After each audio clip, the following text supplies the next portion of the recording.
السلام علیکم، آپ دیکھ رہے ہیں بریکنگ ویوز میں محمد مالک۔ جیسے آپ کو بیانی سے اندازہ ہو گیا، آج کے شو میں ہم نے 2-3 باتیں کرنی ہیں۔ ایک تو جو بہت بڑی آج کارروائی ہوئی سپریم کورٹ میں، اور جو فیض آباد دھرنا کیس کی جو ریویو پٹیشن تھی اس کے اوپر آج 3 ممبر بینچ نے کی، اس میں کیا بات ہوئی وہ اس پہ بات کریں گے۔ پھر یہ بات بھی کریں گے جو نئی پارٹی کی بات ہو رہی کہ ایسے ماحول میں جہاں پرانی پارٹیز کا چلنا بڑا مشکل نظر آ رہا ہے، وہاں پہ ایک نئی پارٹی اگر بنا رہا ہے تو کون بنا رہا ہے، اور کیا اس کا کوئی امپیکٹ ہو سکتا ہے، نہیں ہو سکتا۔ لیکن ایک جو لیٹسٹ خبر ہے وہ بھی کافی انٹرسٹنگ ہے اور الارمنگ بھی ہو سکتی ہے پی ٹی آئی کے لیے۔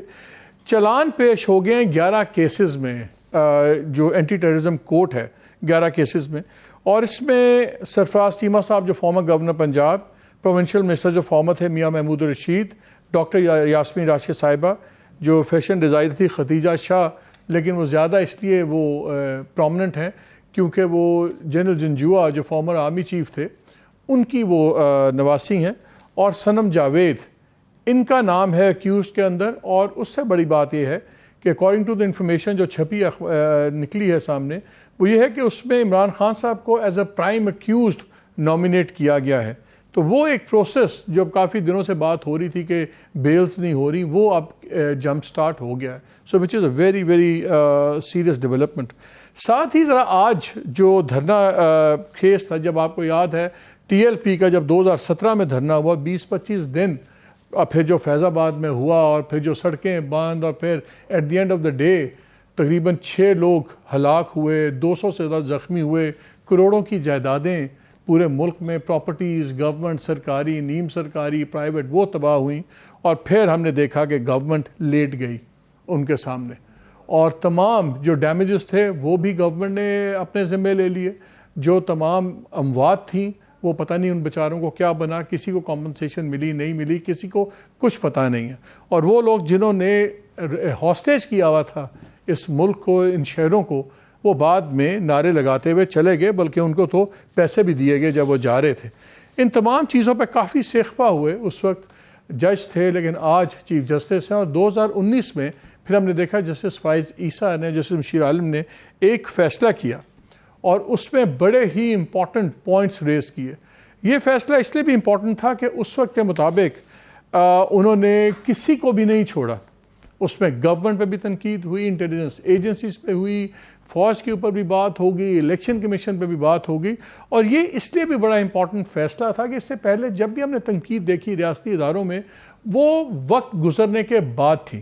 مثلاً یحییٰ خان کا کیس ہوا، آسمہ جیلانی کیس، وہ ان کے بہت عرصے بعد فیصلہ ہوا جب چینج آف گارڈ ہو گیا ہوا تھا۔ اسلم بیگ صاحب کے خلاف جب رولنگ آئی سپریم کورٹ کی air marshal Asghar Khan case میں، تو وہ بھی اپنی جگہ پہ نہیں تھے۔ سملرلی جنرل مشرف کا جو پی سی او ججز کیس تھا، اس پہ بھی جو فیصلے وہ اپنی جگہ نہیں تھے۔ اس فیصلے میں یہ ہوا کہ جس پہ بھی بات تھی، جس پہ بھی اشارہ دیا تھا فائز عیسیٰ صاحب نے، سویلین، نان سویلین، دوسرے تمام اپنے عہدوں پہ موجود تھے۔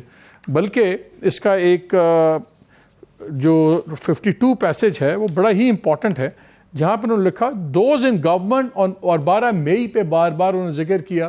انہوں نے کہا آپ کو یاد ہے جب ایم کیو ایم کا سارا قتل و غارت ہوئی تھی، جب افتخار چودھری گئے تھے لائرز موومنٹ میں کراچی، اور اس دنوں جو کراچی میں قتل و غارت ہوئی تھی، کنٹینرز لگا کے سڑکیں بند کر دی گئیں، اور ایک خون کی ہولی کھیلی گئی کراچی میں، 55 سے زیادہ لوگ مارے گئے، آج تک اس پہ کچھ نہیں ہوا۔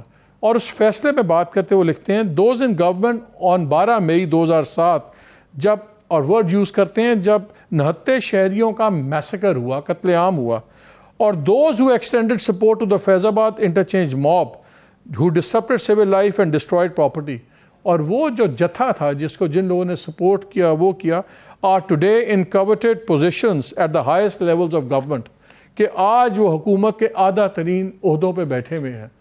تو انہوں نے کراس دا بورڈ چیزیں کی، اور پھر ہم نے دیکھا کہ جب ان کے خلاف ریفرنس آیا، I am not commenting on the merits کہ ریفرنس ٹھیک تھا غلط تھا، لیکن اس کو جوڑا گیا کہ جی یہ ریفرنس ان کے خلاف آیا کیونکہ انہوں نے بہت بولڈ فیصلہ دیا ہوا ہے، اور انہوں نے کہا ہے کہ آرمی کا ادارہ، دوسرے ادارے، سویلین ادارے، تمام لوگ اپنی انکوائریز کریں، اور جس لوگ نے اپنی حدود سے تجاوز کیا ہے اس کے خلاف ایکشن لیں۔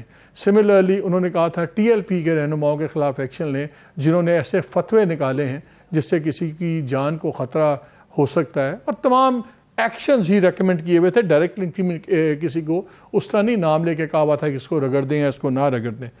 خیر پھر ہم نے دیکھا ایز ایکسپیکٹڈ ایک دم بہت سی ریویو پٹیشنز ہوگی، 8 ریویو پٹیشنز آ گئی اس کے خلاف، اور جیسے ابھی آپ نے ابتدائی میں سنا اب سارے ہی واپس ہو گئی ہیں، کیا ایم کیو ایم، کیا پی ٹی آئی، کیا فیڈرل گورنمنٹ، کیا منسٹری آف ڈیفینس، کیا IB, everyone, election commission. Sheikh Rashid صاحب کا وکیل ایک آئے، انہوں نے کہا کہ جی کیونکہ پرانے وکیل وزیر بن گئے ہیں تو اس لیے ان کو آپ آگے پوسٹ پون کر دیں، جس پہ آج سپریم کورٹ نے کافی ایک انٹرسٹنگلی ہارڈ سٹانس لیا ہے۔ ایک تو انہوں نے کہا کہ ابھی ہم اپیلوں کا فیصلہ نہیں کریں گے، دوسرا انہوں نے کہا کہ بتائیں تو صحیح، پہلے تو اس طرح اپیلز آ رہی تھیں، اچانک یہ اب ساری اپیلیں کیوں واپس ہو گئی ہیں اور ہمارے فیصلے کا کیا بنا؟ اگر اپیلز ہو بھی گئیں واپس تو فیصلے کا کیا بنا گا؟ آپ کو میں نے بیک گراؤنڈ اس لیے بتایا ہے کیونکہ یہ بڑا بھی تب بھی بہت کنٹروورشل یہ فیصلہ تھا، لیکن میں 2-3 چیزیں آپ سے شیئر کرنا چاہتا ہوں، تھوڑے سے کی پوائنٹس۔ ہمیں ویسے پروگرام میں گیسٹ کو انٹروڈیوس کروا دوں، ہمیں مہر بخاری نے جوائن کیا ہوا ہے، سینئر جرنلسٹ ہیں، اپنا شو کرتی ہیں ایئر وائی پہ۔ عرفان قادر صاحب فارمر اٹارنی جنرل اور اسپیشلسٹ پی ایم بھی رہے on accountability in the last government. لیکن آپ دونوں کی اجازت سے میں ناظرین کے لیے تھوڑی سی چیزیں اس کی ریپیٹ کرنا چاہتا ہوں کہ آج کورٹ میں ہوا کیا تاکہ پرسپیکٹو میں آ جائے۔ انہوں نے ہر کسی کو آج آڑے ہاتھوں لیا، چیف جسٹس صاحب نے۔ آج 3 ممبر بینچ تھا، فائزیسا صاحب تھے، جسٹس منیلا تھے، جسٹس امین الدین خان، کیونکہ مشیر عالم صاحب کیونکہ ریٹائر ہو گئے میں تو اس کی جگہ اب بینچ نیا چینج ہوا ہے، اور انہوں نے واضح کیا کہ یہ اسپیشل بینچ نہیں ہے، یہ روٹین بینچ ہے۔ اینی وے انہوں نے شروع کی بات پی ٹی آئی کے وکیل علی ظفر صاحب سے، انہوں نے کہا کہ انہوں نے کہا جی ہم واپس لے رہے ہیں، تو انہوں نے کہا آپ واپس کیوں لینا چاہ رہے ہیں، کوئی خاص وجہ ہے؟ انہوں نے کہا نہیں۔ پھر انہوں نے ان کو کہا کہ کوئی آپ فریق بننا چاہتے ہیں؟ انہوں نے کہا نہیں ہم بننا چاہتے۔ خیر اس پہ بھی کوئی باتیں ہوئی۔ پھر اٹارنی جنرل کی بات آ گئی، تو اٹارنی جنرل سے انہوں نے پوچھا کہ آپ کیوں واپس لینا چاہتے ہیں؟ انہوں نے کہا کہ جی بس ہم اس کو پرسیو نہیں کرنا چاہتے۔ اس ایک موقع پہ یہ بھی بات ہوئی کہ انہوں نے کہا کہ یہ تو 4 سال آپ نے کورٹ سے کیوں نہیں پوچھا کہ 4 سال تک یہ پٹیشنز کیوں نہیں لگی؟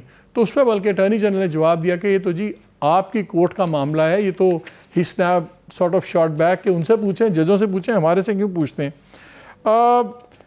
اس وقت انہوں نے سب کو ابھی فیصلہ نہیں کیا، ابھی تک انہوں نے کسی کو بھی جس کو کہتے ہیں نا ڈسمس نہیں کیا، ابھی تک کسی کا وڈرول فارملائز نہیں ہوا۔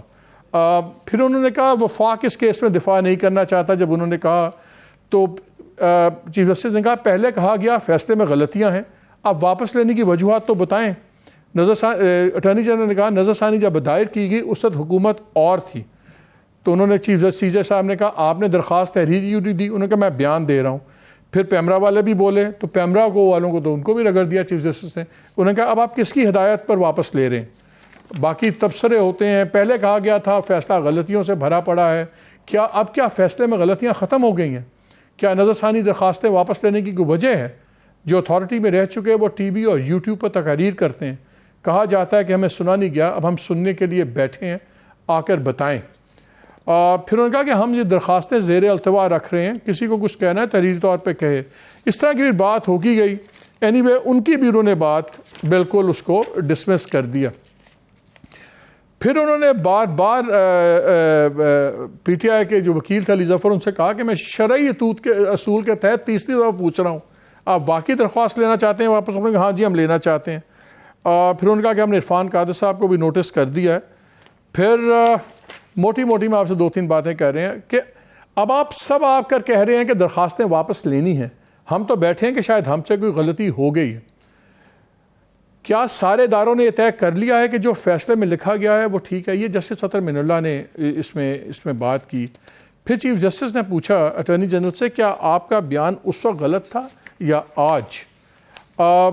پھر الیکشن کمیشن کے انہوں نے وکیل کو کافی رگڑا، کیونکہ انہوں نے جب جواب دیا تھا اپنی پٹیشن میں تو انہوں نے کہا تھا کہ جی انہوں نے اپنے فیصلے میں کہا تھا کہ آپ ان سے پوچھا تھا کہ آپ فنڈز بتائیں، ان تنظیموں کے فنڈز کہاں سے آتے ہیں، ٹی ایل پی کے بھی فنڈز کہاں سے آتے ہیں؟ تو انہوں نے کہا کہ جی ہم نے تم کو بار بار پوچھا، انہوں نے ہمیں جواب نہیں دیا، ہم ایکشن نہیں لے سکتے کیونکہ یہ کاسمیٹک قانون تھا۔ انہوں نے کہا آپ نے قانون کو کاسمیٹک کہا تھا، کاسمیٹک نہیں ہے۔ 12 مئی میں کو جو لوگ مارے گئے فیصلے میں ان کا ذکر ہے، ان کا حساب کون دے گا؟ خیر پھر ان کا کہ پہلے غلطیاں تسلیم کر لیں سارے، پھر فیصلہ ہوگا سزا جزا کا. یہ بڑا ایک انٹرسٹنگ پوائنٹ ہے کہ یہ پھر ان کا ہر کوئی سچ بولنے سے کترا رہا ہے. ہمیں بتائیں, اسد اللہ نے اس کو کہا کہ یہ جو فیض آباد دھرنا کیس تھا ایک لینڈ مارک ڈیسیجن تھا. پھر چیف جسٹس نے کہا ہم نے دھرنا فیصلہ میں پوری داستان لکھی ہے, اور اسی طرح وہ کافی چیزیں چلتی نہیں. لیکن جو جس تھا وہ یہ تھا کہ پہلے تمام لوگوں نے اپیلیں ڈال دیں, ہر کسی کو نقص نظر آ رہے تھے. اب سڈنلی تمام لوگوں کو سب اچھا لگ رہا ہے, ہر کوئی اپیل سے ہٹنا چاہتا ہے. اب ان کو سپریم کورٹ ہٹنے نہیں دے رہی. اگر میں جس میں کروں, باقی باتیں بھی کریں گے بعد میں بھی, اور بھی اس کی ڈیٹیلز ہیں, لیکن میں اپنے گیسٹ کو شامل گفتگو کر لوں. عرفان قادر صاحب, آپ سے شروع کرتا ہوں. یہ جو آج ہوا ہے اور جو انڈیکیشن آج سپریم کورٹ کی آئی ہے, وہ بڑا کلیئر لگ رہا ہے کہ یہ جو اب نومبر کے پہلے ہفتے میں دوبارہ رکھی گئی ہے تاریخ, اور انہوں نے اکتوبر کی لاسٹ ویک میں کہا ہے کہ اپنے تمام لوگ اپنے جواب دیں.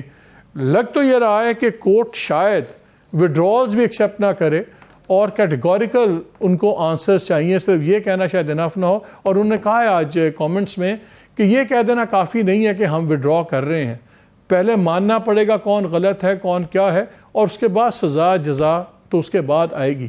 تو کیا یہ کیس کہاں جا سکتا ہے, اس کی امپلیمنٹیشن کیا ہے؟ دیکھیں, مجھے جو پتا ہے وہ تو آج ریویوز لگے ہوئے تھے. امپلیمنٹیشن تو فیصلے کی آج نہیں لگی ہوئی. تو ریویو پہ چونکہ میں خود بھی لائر ہوں تو میں اس کے میرٹس پہ تو بات ہی نہیں کرنا چاہ رہا فی الحال, کیونکہ اب تو کیس جو ہے وہ ختم نہیں ہوا, ابھی چل رہا ہے.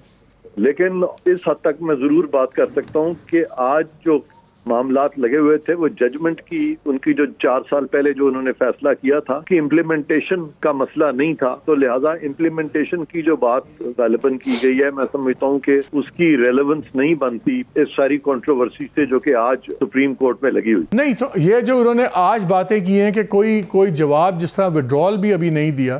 ہمارا تو خیال تھا کہ شاید اگر وڈرال ہوگا تو بڑی سمپلی وہ چیزیں ہو جائیں گی.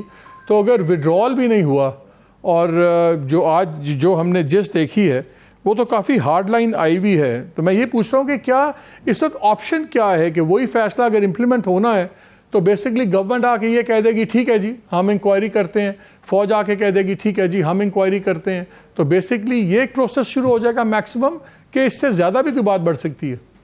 نہیں, میں پھر کہوں گا کہ آج امپلیمنٹیشن کا تو مسئلہ تھا ہی نہیں. ریویوز لگے ہوئے تھے, اس کے 2 ہی صورتیں تھیں. ایک یہ تھا کہ وہ ریویوز جو ہیں ان کو سنا جاتا اور ان کو ایکسیپٹ کر لیا جاتا, یا ان کو سن کے ڈسمس کر دیا جاتا. اب جو لوگ ریویو میں آئے ہوئے تھے, اگر وہ ریویو کو اب پرسو نہیں کرنا چاہتے تو یہ ایک گراؤنڈ تھی اس کو ڈسمس کرنے کی. تو یہ 2-3 رستے میرے نزدیک عدالت کے پاس تھے, اور وہ انہوں نے غالباً اختیار نہیں کیے. انہوں نے شاید کچھ مزید وہ پوچھنا چاہ رہے ہیں یا تسلی کرنا چاہ رہے ہیں کہ کیا واقعی ریویو کو اب کوئی نہیں پرسو کرنا چاہتا. تو اگر وہ اپنی تسلی کرنا چاہ رہے ہیں نیکسٹ ڈیٹ پہ, تو نیچرلی اس پہ وہ حق بجانب بھی to a certain extent Supreme Court ہے کہ ٹھیک ہے ابھی 2-3 دفعہ پوچھ لیں, تاکہ کل کو کوئی یہ نہ کہے کہ ہم نے تو عدالت کے ڈر کے نہیں. کیا یہ رائٹ ہوتا ہے کسی کا کہ انہوں نے کہا بھی ہم نے فیصلہ کرنا ہے یہ ریویو وڈرال کا, کیا یہ سپریم کورٹ کا حکم کی اس میں ایکسیپٹنس ضروری ہے کہ اگر میں ریویو سے ہٹنا چاہتا ہوں تو can I be force to stay in? Obviously nobody can be forced to stay in. پھر اگر سپریم کورٹ سمجھتا ہے کہ ان کا ریویو جو ہے یہ ہٹنا چاہ رہے ہیں لیکن ریویو درست ہے, تو پھر ریویو کو مان لیں. تو پھر تو وہ فیصلہ سٹینڈ کرے گا. جتنے چیلنجز اگر ہٹ جاتے ہیں تو پھر سپریم کورٹ کے پاس یہ آپشن ہوگا, سپریم کورٹ کہے گا ٹھیک ہے جی ریویوز میں تو سارے ہٹ گئے ہیں, اس کا مطلب ہے ہمارا فیصلہ سٹینڈ کرتا ہے, اب آپ ہمیں اس فیصلے کی امپلیمنٹیشن کر کے دکھائیں. نہیں, implementation is a separate matter. Implementation کو ریویو سے آپ لنک نہیں کر سکتے. اوکے, امپلیمنٹیشن تو جب بھی سپریم کورٹ چاہے, اگر امپلیمنٹیبل ہے آرڈر تو اس کی امپلیمنٹیشن وہ کرا سکتے ہیں. اس میں تو کوئی رکاوٹ نہیں ہے ان کو. اس میں ریویو جو ہے اس سے کوئی نیکسس امپلیمنٹیشن کا اس طرح سے نہیں بنتا کہ اگر کسی نے ریویو فائل کیا ہوا ہے تو آپ اس پہ امپلیمنٹیشن کی بات کریں. ریویو کا تو پہلے ڈیسائیڈ کرنے ون وے اور دی ادر. اگر آپ ریویو ڈسمس کر دیتے ہیں تو اس کے بعد آئے گی نا امپلیمنٹیشن کی بات.